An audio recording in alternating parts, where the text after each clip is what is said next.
We here highly resolve that these dead shall not have died in vain, that this nation under God shall have a new birth of freedom, that government of the people, by the people, for the people, shall not perish from the earth. Well, I was thinking about President Lincoln since I was a child, even before I knew, that I was going to be a movie maker. But once I got a camera in my hand, it was only a matter of time before I would determine to tell a part of his story, not the entire story, of course, but just a part of his story, because I've been fascinated with him ever since childhood.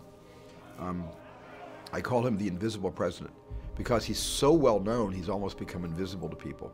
When you're a statue, when you're on Mount Rushmore, when you're on the $5 bill and the penny, when you've got satirical commercials being done about you, we tend to forget the importance and greatness of his contributions to this country in saving democracy and saving the entire democratic process and reunifying this country that is split in two.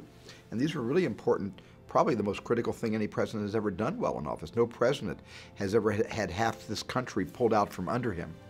And I thought that was worth telling a story about. We can't tell our people they can vote yes on abolishing slavery unless at the same time we can tell them that you're seeking a negotiated peace. It's either the amendment or this Confederate peace. You cannot have both. How many hundreds of thousands have died during your administration?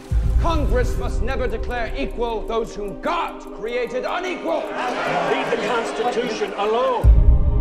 We're stepped out upon the world stage now, with the fate of human dignity in our hands. Blood's been spilled to afford us this moment. Now! The biggest challenge was finding Abraham Lincoln and finding the right actor to play him. And when I say, I'm not being facetious, when I said finding Abraham Lincoln, I hired Tony Kushner to write the script. He's a Pulitzer Prize-winning playwright of the play Angels in America, like one of the best writers I've ever met. And we needed to find Lincoln. We needed to find out who he was, so film audience could relate to him.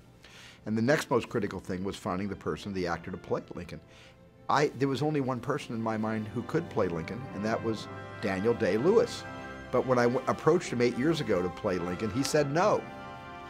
And it was only relatively recently, based on Tony's brilliant screenplay, that Daniel gave us a second chance, read the script, and opened the door for us to at least insert our foot in the door. And then we began to have creative meetings until we all decided to do this together. Abraham Lincoln has asked us to work with him to accomplish the death of slavery. No one's ever been loved so much by the people. Don't waste that power. This fight is for the United States of America. Well, I think arguably Daniel Day-Lewis is our greatest American actor, and I think arguably Meryl Streep is our greatest American actress. I've always believed that for many, many years. And I've always wanted to work with Daniel Day-Lewis. I loved him in My Left Foot, My Beautiful Laundrette, in There'll Be Blood, in Gangs of New York. And, I've always had, a tremendous desire to find the right project for us.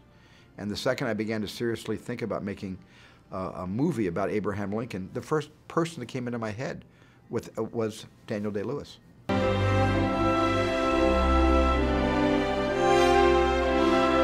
Didn't we choose to be born, or are we fitted to the times we're born into? Well, I don't know about myself.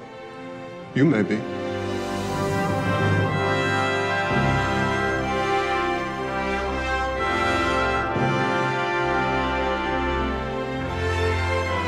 This settles the fate for all coming time. Not only of the millions now in bondage, but of unborn millions to come. Shall we stop this bleeding?